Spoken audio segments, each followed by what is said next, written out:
Setelah udah pernah bahas laptop ini di 4 tahun yang lalu, maka kita akan revisit lagi nih sebuah laptop yang sekarang malahan jadi laptop second, tapi hadir dengan harga yang jelas jauh terjangkau banget.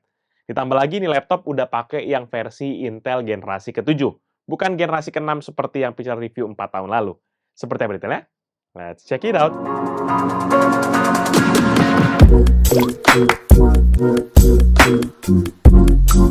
Halo guys, balik lagi bersama Pical, dan kalau dulu mungkin Pical bahas Lenovo ThinkPad X270 sebagai laptop baru karena kerja di kantor dan dikasih itu gitu ya. Maka kali ini Pical beli sendiri nih laptopnya yang sekarang ini udah jadi daily driver Pical untuk beberapa bulan belakangan ini. Pical cuma mau bilang bahwa ini laptop sebenarnya sempurna banget buat banyak kegiatan Pical. Dan nanti Pical akan jelasin kenapanya. Dan untuk spesifikasinya, laptop ini tuh memiliki spesifikasi sebagai berikut.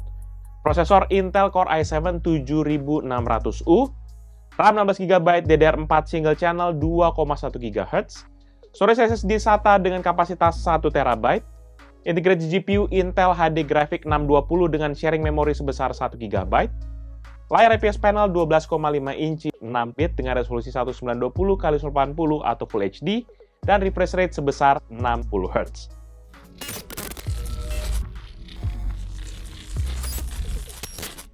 Secara desain kayaknya Pical nggak perlu lagi nih kenalin ya produknya yang namanya ThinkPad series ini. DNA ThinkPad bener-bener dominan banget di sini. Mulai dari bentuk sampai bahannya pun juga sama aja. Berbahan plastik berwarna hitam dengan campuran magnesium di dalamnya menjadikan tampilan laptop ini tuh terlalu bisnis sebenarnya banget. Nanti mulai dari depan kita hanya akan menemukan logo Lenovo di kiri bawah dan sebuah logo ThinkPad di kanan atas yang ditemani oleh LED berwarna merah yang akan menyala ketika laptopnya sedang aktif ataupun juga sedang sleep. Di panel depan ini sayangnya dia punya bahan yang agak lembut gitu dan rentan lecet banget. Jadi mesti hati-hati dan kita rawat banget nih panel depannya biar tetap kelihatan cakep dan juga profesional. Sementara untuk bagian dalam secara warna nggak jauh berbeda dengan display panelnya. Palingan motifnya aja yang hadir dengan motif lebih kasar. Karena di bagian warna pun juga nggak jauh-jauh amat, yaitu nggak jauh dari warna hitam dan juga putih untuk keyboardnya. Serta ada juga sih sentuhan warna merah di beberapa area seperti di tombol touchpad dan juga untuk track point-nya. Sementara di sisi bawah laptop nanti hanya ada 4 kaki karet, port docking station, 1 emergency reset hole, beberapa lubang ventilasi, dan juga latch untuk mencabut akan baterainya. Dan nanti laptop ini pun juga memiliki desain yang compact serta ringan juga. Ini yang jadi daya tarik tersendiri sih sebenarnya buat laptopnya.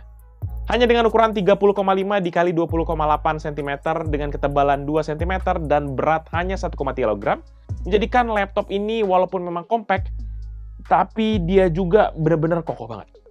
Walaupun memang, ya nggak bisa dipungkiri, tetap ada flex yang terasa di area keyboard dan juga panel depannya. Last but not least, untuk urusan port, maka laptop ini punya I/O port di mana dia terdiri dari sisi kiri dan juga kanan yang lengkap, walaupun mungkin beberapa mulai berasa agak berumur lah ya. Untuk sisi kiri nanti terdapat 1 port charger, 1 port USB Type-C 3.1 Gen 1 yang support DisplayPort dan juga power delivery, 1 port Full HDMI 1.4b, 1 port USB tipe A 3.1 Gen 1 yang support always on, dan juga 1 slot smart card. Sementara beralih ke sisi kanan, nanti kita akan menemukan 1 Kensington lock, 1 port gigabit LAN, 1 slot SD card reader, 1 slot micro SIM card, 1 port USB Type-A 3.1 Gen 1, dan 1 port audio 3,5 mm. Jujurnya ya, ini port-port yang ada tuh sebenarnya tergolong udah ketinggalan zaman. Nggak ada Thunderbolt juga yang hadir di sini bikin kekurangan. Mengingat dengan prosesor generasi begini, harusnya dia sudah punya support kepada Thunderbolt. Tapi di luar itu, maka nih laptop sebenarnya punya pilihan port yang, to be honest ya, beragam banget. Dan memang ditujukan buat kita yang mungkin mau pakai untuk casual, ataupun juga mungkin sekedar buat pakai harian.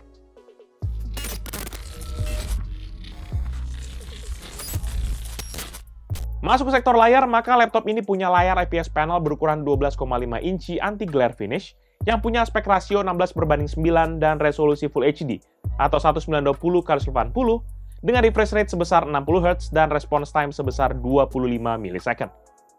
Layarnya ini menggunakan panel dari AUO dengan kode B125HAN02.2, di mana panelnya ini punya color depth 6 bit, yang waktu kita uji memiliki color akurasi yang rendah, yaitu 47% DCI-P3, 64,6% sRGB, dan 45,7% Adobe RGB. Untuk tingkat kecerahan maksimumnya pun, panel ini punya brightness untuk white level sampai 280 nits dan juga kontras rasio 1190 berbanding 1. Secara spek ya mungkin nggak bisa diandelin lah ya untuk keakuratannya dan juga mungkin untuk tingkat kecerahannya nggak terlalu cerah-cerah amat. Jadi memang ini layarnya benar-benar dikhususkan buat kita yang pakai untuk general computing. Karena color akurasinya benar-benar ala kadarnya banget nih. Kalau Pichel bisa bilang, bahkan sepertinya ini merupakan titik terlemah dari ini laptop. Tingkat kecerahannya layarnya kurang, sehingga dalam beberapa kondisi banyak ribet gitu aja pakainya. Walaupun begitu memang untung aja, ini kita ambil yang tipe resolusi layarnya yang sudah Full HD, sehingga berasa lebih lega. Karena yang sebelumnya yang dikasih dari kantor, itu tuh cuma disiapin yang layar tipe HD+, atau 1366x768 doang. Nanti layar ini juga dikelilingi nih oleh bezel yang tebal banget, apalagi jika dibandingkan dengan laptop zaman sekarang ya, yang rata-rata di bawah 1 cm. Bezelnya ini memiliki ukuran 1,4 cm di sisi kiri dan kanan, 1,8 cm di sisi atas yang ditemani oleh sebuah webcam, serta 2,3 cm di bagian bawah yang memiliki logo Lenovo dan juga model X27 di bagian kanannya. Layarnya pun juga nanti sudah disupport juga oleh 2 buah engsel yang mendukung bukaan hingga 180 derajat, yang to be honest agak susah-susah gampang lah buat dibuka dengan satu tangan. Gara-gara badannya terlalu ringan, jadi suka keangkat gitu bodinya. Sehingga saran Pichel, mendingan biar lebih aman gitu ya, buka dengan 2 tangan aja.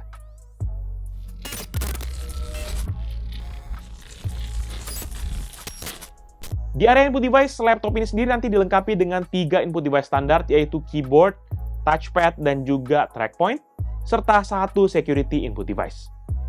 Untuk pertama yaitu keyboard, di mana laptop ini punya salah satu keyboard terbaik menurut Pichel. Keyboardnya yang menggunakan desain khas Lenovo yang memang agak melengkung di bagian bawah keycaps. Dan keyboardnya juga menggunakan membran bertipe chiclet yang punya ukuran 1,5 cm. Di mana secara finishing keycapsnya ini juga agak-agak licin gitu. Jadi bisa jadi mungkin buat beberapa orang nggak terlalu cocok. Dan kalau kita butuh ngetik di tempat yang agak gelap, maka sudah ada juga backlight berwarna putih yang memiliki 2 tingkat kecerahan. Kita nanti bisa aktifin dengan shortcut Fn dan juga spasi. Lalu dari segi pemakaiannya pun, feedback key-nya ini sih terasa empuk dan juga tactile banget. Key deliver-nya tuh kerasa firm banget dan kerasa kokoh aja gitu. Tapi kalau ditanya gimana respons ngetiknya, maka nih keyboard punya feedback yang oke. Tiap keys-nya bisa terregister dengan baik, dan yang paling penting adalah silent banget suara dari keyboardnya. Sehingga nggak akan mengganggu kita, terutama buat kita yang suka banget sama ketenangan. Bener-bener, ini laptop kantoran banget, dimana kita bener-bener ditujukan buat kerja di kantor, nggak ganggu sekitar. Aman. Dan buat yang penasaran, berikut ini deh, ada contoh suara feedback dari keyboardnya. Check this out.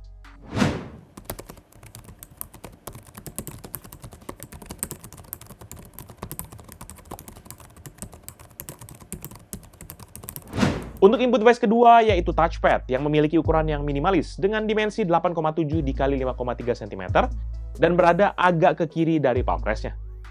Untuk touchpad-nya ini pun juga punya finishing yang lebih halus dibandingkan dengan bodinya. Dan layaknya touchpad seri ThinkPad, maka untuk tombol di touchpad-nya ini ada 2. Satu yang ada di touchpad-nya itu sendiri, di mana nggak kelihatan tombol fisiknya. Dan yang kedua adalah di bagian atas dari area touchpad-nya. Cara feedback sih, 2 tombol touchpad ini punya karakteristik yang berbeda, terutama untuk feedback tombolnya. Untuk tombol pertama, yaitu yang di dalam touchpad-nya, ini jelas lebih berisik dibandingkan tombol di atas touchpad. Ya, ini ujung-ujungnya tergantung lagi preferensi pribadi dari teman-teman. Lebih suka pakai yang mana? Yang berisik ataupun yang lebih tenang? Walaupun sayangnya ini juga nggak ada shortcut fisik buat matiin touchpad-nya. Jadi mau nggak mau kita mesti matiin via setting dari Windows. Dan lagi-lagi buat yang penasaran, berikut ini adalah contoh suara feedback dari touchpad-nya. Check this out.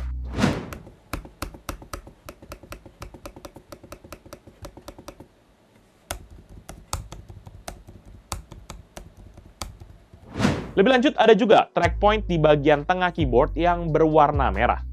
Buat banyak orang, ini jadi salah satu input device favorit, makanya masih dipertahankan di banyak seri dari ThinkPad. Buat anak zaman now mungkin belum tentu suka, tapi mau nggak mau kita harus terima lah, itu ciri khas dari sebuah ThinkPad. Dan terakhir untuk security input adalah fingerprint reader, di mana ini tersedia di sisi kanan dari area palm rest. Di fingerprint reader-nya ini nanti juga ada sebuah LED indikator agak panjang di atasnya buat menandakan apakah sedang aktif atau enggak, dan bisa juga menunjukkan apakah jari yang kita taruh itu terregister dengan baik. Jadi nanti dia akan menyala berwarna hijau jika fingerprint-nya itu benar ataupun juga dia sedang aktif, dan juga akan berwarna orange ketika fingerprint-nya nggak benar. To be honest, untuk performanya fingerprint ini sih nggak secepat dari device zaman now yang cuma langsung muncul gitu ya. Ini agak-agak tahan dikit, tapi ya lumayan lah. Memudahkan daripada kita ngetik password sendiri gitu.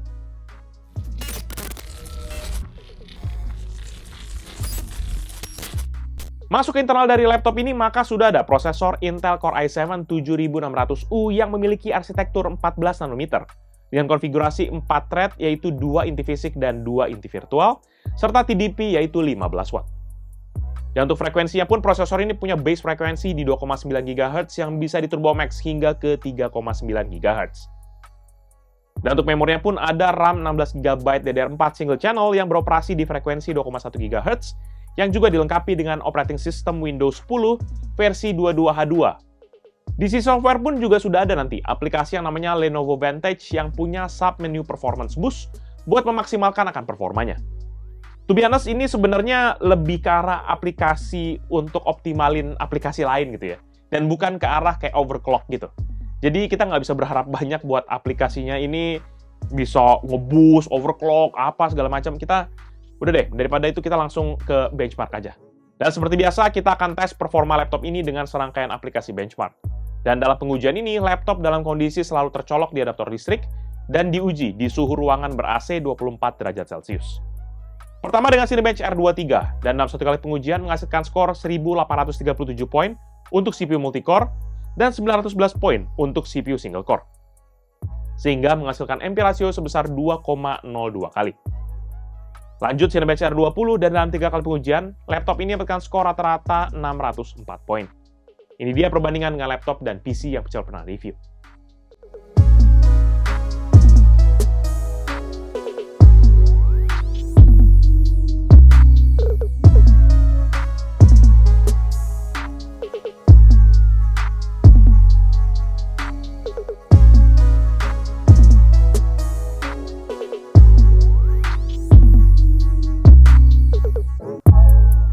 Untuk tes 3D rendering BMW di Blender, laptop ini dapat menyelesaikan satu frame dalam 3 kali pengujian dalam waktu rata-rata 21 menit 52 detik untuk CPU test dan 24 menit 25 detik untuk GPU test. Ini dia perbandingan dengan laptop dan PC yang saya pernah review.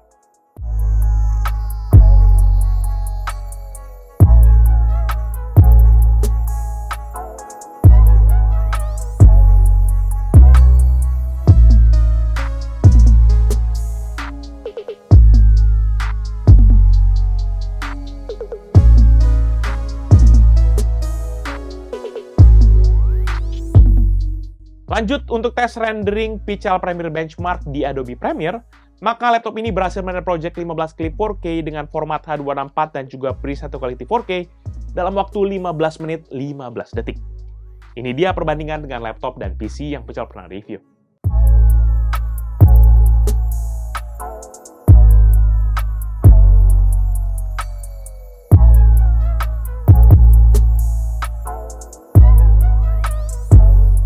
Lanjut di PC Mark 10 sebagai gambaran overall performa dari laptop ini. Skor yang didapat adalah 6.499 untuk esensial, 5.796 untuk productivity, dan 2.312 untuk digital content creation. Secara rata-rata laptop ini mendapatkan skor 3.177. Ini dia perbandingan dengan laptop dan PC yang Pecel pernah review.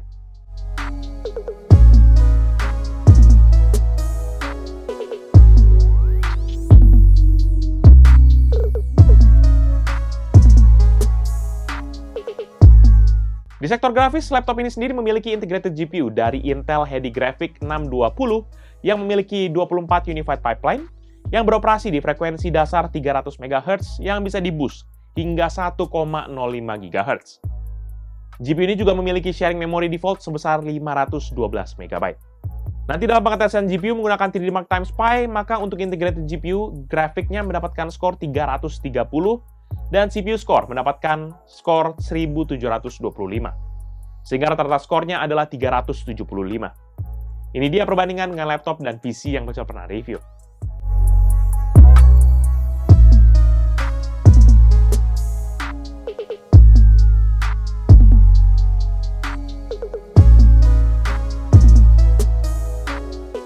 Lanjut habis synthetic benchmark, maka kita lanjut real life test untuk gamingnya.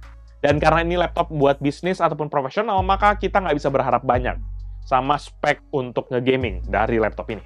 Cuma ya buat jaga-jaga, kita turunin deh kebanyakan resolusinya ke 720p, biar agak bisa nafas dikit lah laptopnya, dan bisa dapetin kayak playable frame rate lah.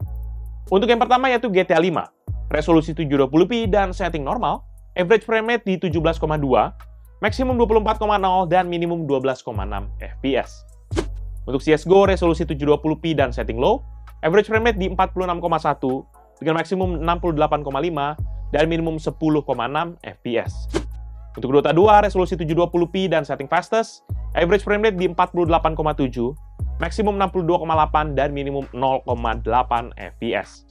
Untuk FIFA 22, resolusi 720p dan setting low, average frame rate di 31,8, dengan maksimum 37,8, dan minimum 10,6 fps.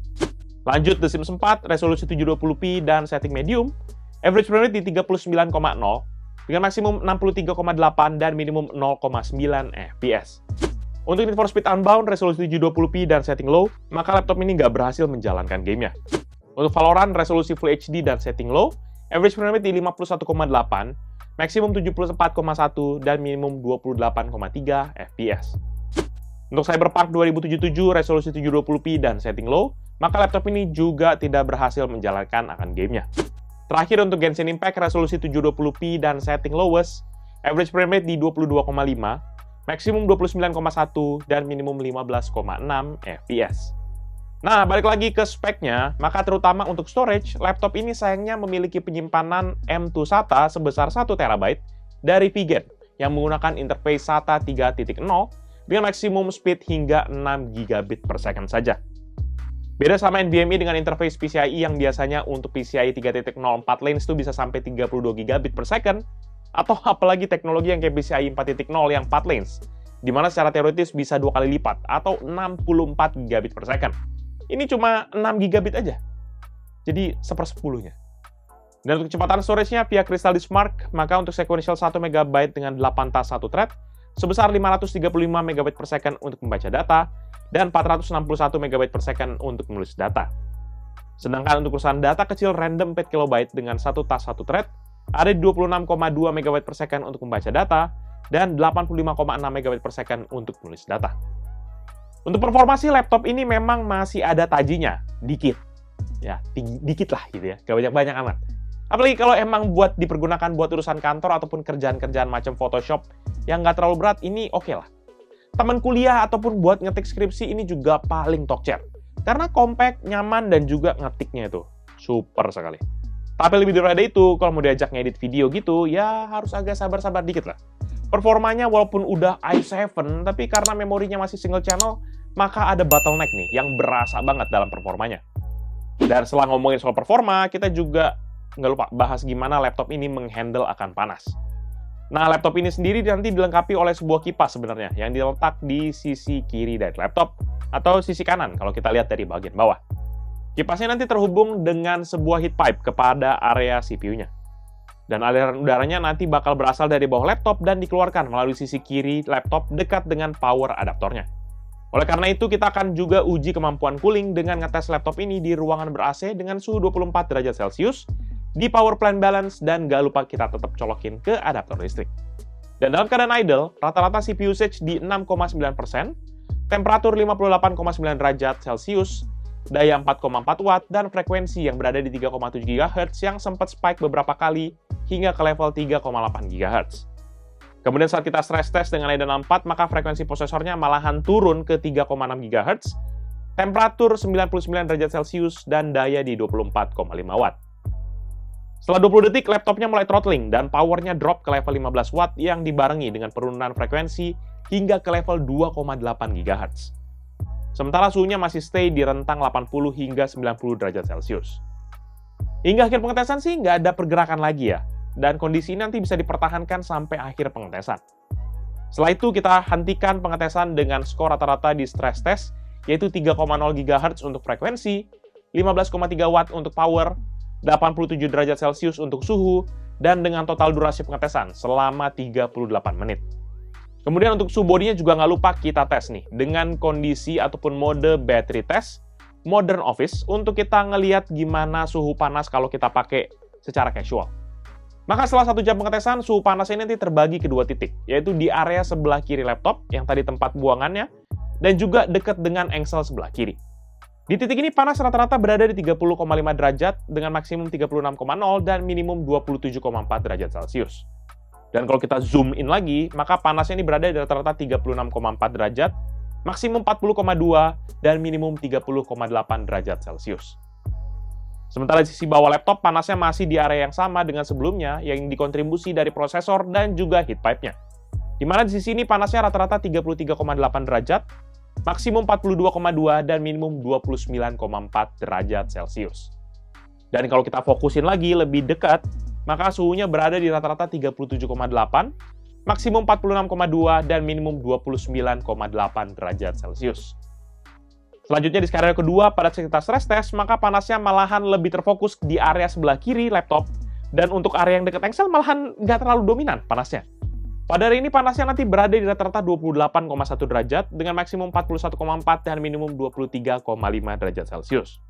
Dan waktu kita deketin lagi, maka panasnya di rata-rata 37,0, dengan maksimum 46,9 dan minimum 27,7 derajat Celcius. Jadi walaupun sudah di stress test, tapi bagian atas ini malahan nggak terlalu berpengaruh, dan bahkan di beberapa sisi jadi lebih dingin nih. Dan sementara kalau di sisi bawah laptop, maka area panasnya jadi jauh lebih lebar dibandingkan saat tadi tes Modern Office. Dan juga secara suhu juga sedikit banyak lebih tinggi. Dimana secara rata-rata panasnya di 33,1, dengan maksimum 48,3 derajat dan minimum 26,3 derajat Celcius. Cuma kalau kita lihat lebih dekat lagi, maka baru ketahuan nih, titik panasnya jauh naik banget. Dimana titik ini tuh panasnya rata-rata bisa sampai 44,6 derajat, dengan maksimum hingga 62,0 derajat dan minimum 28,7 derajat. Secara suhu sih sebenarnya udah ketebak ya, bahwa nih laptop nih bakal kena penyakit throttling. Ditambah juga dengan bentuk yang compact, membuat suhu panas di laptop ini pasti susah banget untuk keluar. Dalam banyak kondisi, Pichel malahan nggak nyaman buat pangku nih laptop gara-gara satu titik tuh yang sebelah kiri ini panas banget. Titiknya dominan sekali. Tapi ya gitulah, konsekuensinya memang udah pasti begitu. Dengan device yang kecil, pasti akan cenderung lebih panas.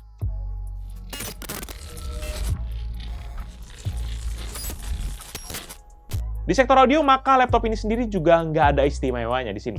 Hanya ada 2 speaker di bagian bawah laptop yang posisinya agak aneh. Di mana satu speaker di posisi biasa di sebelah pojok kanan, sementara satu lagi di bagian agak tengah nih. Sehingga jangan ngarepin kualitas audionya bakal sensasional. Malah menurut Pichel agak mendem nih suaranya. Ini sih ya gara-gara kurang optimal sih penempatan akan speakernya. Lalu saat kita uji di full maksimum, maka speakernya dapat menghasilkan suara rata-rata 64,6 desibel dengan maksimum hingga 68,2 desibel. Buat yang penasaran, ini dia contoh audio dari speaker laptop ini. Check this out.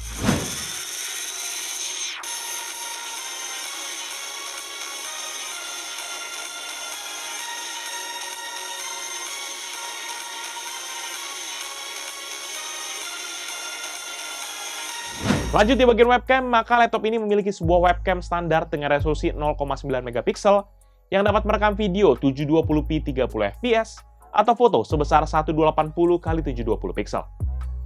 Dan nanti saat sedang aktif akan ada indikator berwarna hijau di bagian kanan dari webcamnya. Kualitas gambarnya sih kalau ditanya ya standar aja. Bisa dipakai buat harian ataupun meeting kantoran juga masih nggak mengecewakan. Cuma memang noise dan exposure-nya kadang-kadang agak kurang balance. Sehingga bisa jadi buat beberapa momen tuh jadi malah kayak agak aneh gitu. Daripada penasaran, ini dia contoh hasil video dari webcamnya. Check this out. Jadi ini merupakan hasil video dari webcam laptop Lenovo ThinkPad X270. Ini dalam resolusi 720p 30 fps dan kalau teman-teman bisa lihat, Pichel cuma ada mengandalkan lighting dari depan yang aksen-aksen biru sama lampu di atas. Nah, ini kalau teman-teman bisa lihat noise-nya banyak banget ya. Dan kalau Pichel coba akan hidupkan, ada lampu di depan Pichel dan ada lampu yang di belakang ini, kita akan coba hidupin. Nah, ketika dihidupin, maka dia akan langsung over contrast. Gitu ya, tuh. Lihat kan, langsung memutih. Walaupun nanti secara bertahap dia akan nge-adjust. Tuh, teman bisa lihat, dia akan coba adjust untuk ngatur balance-nya lah. Walaupun kadang-kadang, jadi agak terlalu gelap gitu kalau menurut Pichel ya. Ya, oke lah buat keperluan meeting-meeting normal gitu, harusnya oke lah. Gitu. Dan ada 2 juga mikrofon di bagian depan, sebelah kiri dan kanan webcam buat nangkap suara Pichel. Semoga hasil suaranya juga bagus. Oke, thank you guys. Nah, di bagian konektivitas, maka laptop ini jujurly strong banget di poin ini. Pertama kali untuk Wi-Fi sih ini Pichel sebenarnya udah upgrade ya. Ini udah upgrade sendiri. Jadi laptop ini sudah pakai Wi-Fi dari Intel, yaitu Wi-Fi 6E, yang support Wi-Fi 6E 802.11ax, dan juga Bluetooth versi 5.3. Wi-Fi chipnya juga seperti biasa sudah support akan triple frekuensi, yaitu 2,4, 5, dan juga 6 GHz. Dan kalau emang butuh koneksi yang lebih lancar, maka sudah ada juga koneksi LAN ataupun Ethernet dari Intel, yaitu Intel i219-LM, yang support akan jaringan hingga 1 gigabit per second. Tapi nggak selesai sampai di situ, karena nih laptop juga support buat penggunaan SIM card. Cuma aslinya belum ada nih network adapter yang dipasang di laptop ini. Jadi Pichel juga beli nih, yaitu Sierra Wireless Air Prime EM7330 dari Qualcomm, yang support akan jaringan 4G connection. Dan setelah udah pasang itu, ya langsung aja deh masukin SIM card ke slot di sebelah kanan, dan bisa langsung kita konekin internet via SIM card. Mantap! Super duper nyaman pakai di laptop, karena always connected.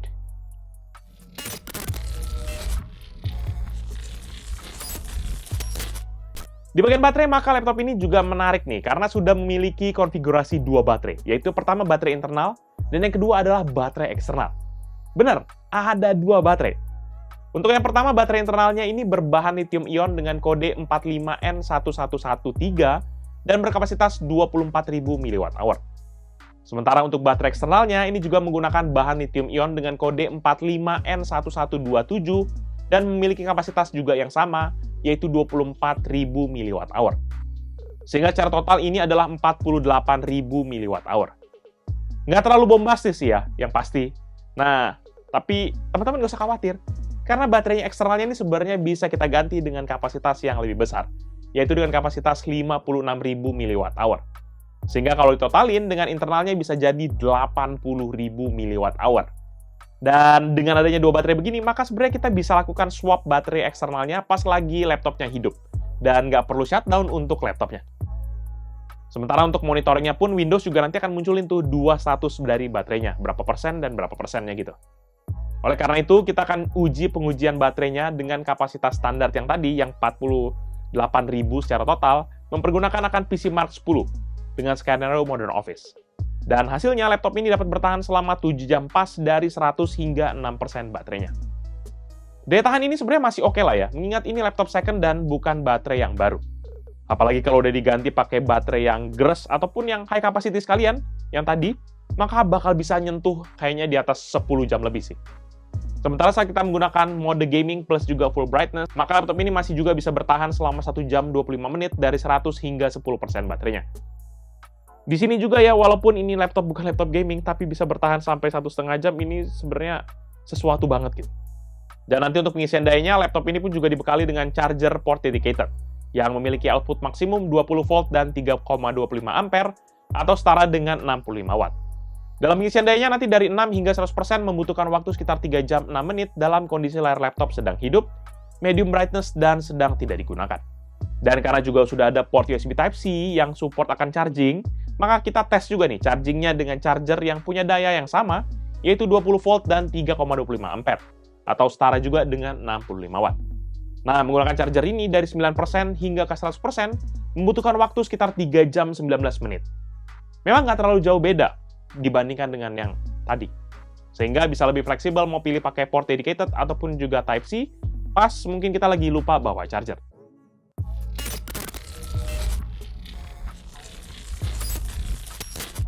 Terakhir di bagian upgrade, maka laptop ini jujurly lagi, ini hampir punya semua aspek buat di-upgrade.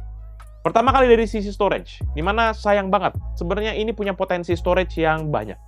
Cuma ada beberapa catatan, dimana saat ini tersedia hanya satu slot M2 SATA yang sudah kita isi dengan modul M2 SATA 2280 dengan kapasitas 1 TB. Ya sebenarnya dengan begini kita bisa ganti kepada kapasitas yang lebih gede, kalau kita mau.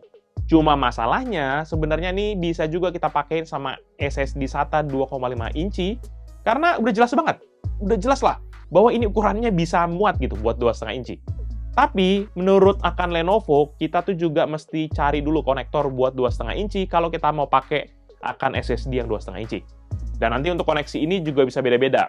Ada yang mungkin bisa pas beli laptop ini dapat storage-nya yang M2 SATA, Ada juga yang mungkin pas waktu beli laptop ini dapat yang langsung 2,5 inci.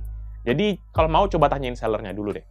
Kalau mau sih sebenarnya bisa kita manfaatin sih slotnya yang buat kita pasangin adapternya untuk SIM card, tapi ujung-ujungnya balik lagi karena kita udah pakai itu buat pakai SIM card gitu ya. Jadi nggak available lagi gitu slotnya.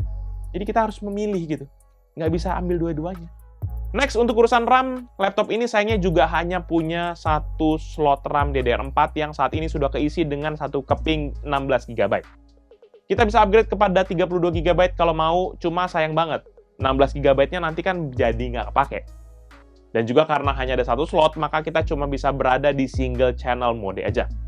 Ini sebenarnya yang berdampak dengan performa yang ada di laptop ini jadi kayak kesannya agak hidup segan mati tak mau. Dan kalau di sisi network ya, Pichel udah jelasin tadi lah, kita bisa ganti modul Wi-Fi-nya karena aslinya cuma dikasih Wi-Fi 4. Dan juga nggak dikasih akan network adapter buat support ke SIM card. Sehingga mau nggak mau kita kalau mau upgrade keluarin lagi duit tambahan Pichel tuh sekitar 500-600 ribu gitu lah. Biar networknya langsung top of the line. Wi-Fi 6E dan bisa pakai SIM card. Sisanya sih sebenarnya kayak tadi, baterai itu bisa juga kita ganti, ataupun yang layar. Kalau misalnya kita masih dapat tipe layar yang 1366x768 resolusinya, maka kita bisa ganti, cari panel yang Full HD begini. Dan kita langsung upgrade aja langsung, tinggal ganti dan pasang. Nggak terlalu susah sih sebenarnya, asalkan cablingnya dipasang dengan rapi dan juga kita punya obeng-obeng yang memadai. Goks lah pokoknya kalau laptop ini soal upgrade. Ini pokoknya top of the top. Karena di atasnya X280 udah nggak se-fleksibel ini. Mantap, beli ini aja guys. Overall, menurut dapat pribadi Pichel, laptop Lenovo ThinkPad X270 jadi laptop alternatif buat kita yang butuh laptop compact, powerful, tapi tetap terjangkau. Jangan lupa ya, kalau ini laptop second, jadi secara fisik pasti nggak sempurna macem-macem laptop baru. Jujur li sih, ini laptop bakal berguna banget buat kita yang mungkin butuh laptop kecil dan mudah dibawa kemana-mana. Ngetik apapun, ataupun browsing gitu ya, super duper nyaman banget. Cuma ya untuk hal lain yang berhubungan dengan kreativitas, ini sebenarnya akan jadi masalah. Layar laptopnya, apalagi kalau dapet yang 1366x768, itu bakal burik banget. Layarnya jadi sempit, dan area kerja kita itu pun jadi terbatas. Sementara kalau yang Full HD begini, ini nggak akan terlalu banyak masalah. Dan juga kualitas layarnya, to be honest, lebih bagus. Dan untuk performa internalnya juga, walaupun sudah i7 generasi 7 gitu ya, generasi 7, tapi jangan terlalu berharap banyak lah buat dipakai editing yang berat-berat. Dan laptop profesional ini sebenarnya yang menjadi nilai jualnya adalah harganya itu sendiri. Dimana kalau baru dulu bisa hampir 20 juta lebih, dan sekarang secara second, waktu itu Pichel cuma beli sekitar 3,1 juta rupiah saja. Ya, tapi ini dulu Pichel beli speknya masih yang spek standar ya, yaitu RAM masih 4 GB, SSD 128 GB, dan juga belum ada Wi-Fi 6E dan belum bisa pakai SIM card. Dan to be honest, kalau misalnya mau kalian full spec kayak mirip Pichel begini, Pichel tuh keluarin sekitar 1,3 juta lah untuk upgrade RAM, SSD, dan juga Wi-Fi serta SIM card-nya. Jadi total-total dia tuh di 4,4 juta lah Pichel keluarkan untuk sampai ke spek sini. Nanti buat yang berminat dengan produk ini atau mencek produknya, bisa cek di deskripsi yang Pichel tulis di bawah ini. Jangan lupa juga untuk like dan share video ini, plus mengunjungi sosial media dari Pichel Techno dan Pichel Media Group, seperti Facebook, Twitter, Instagram, TikTok, dan website kita, yaitu pichelmediagroup.com. Oh ya, teman-teman bisa juga kunjungi channel kita yang bahas soal game, yaitu Pichel Main Game, ataupun channel satu lagi yang meliput cerita di belakang dari Pichel, yaitu PMG Fans. Serta Pichel Toys Time yang bahas soal mainan. Jangan lupa pada subscribe, guys. Jadi itu dia video kali ini. Thank you guys for watching. I'll see you in the next video. Bye-bye. Beautiful, beautiful. Mantap.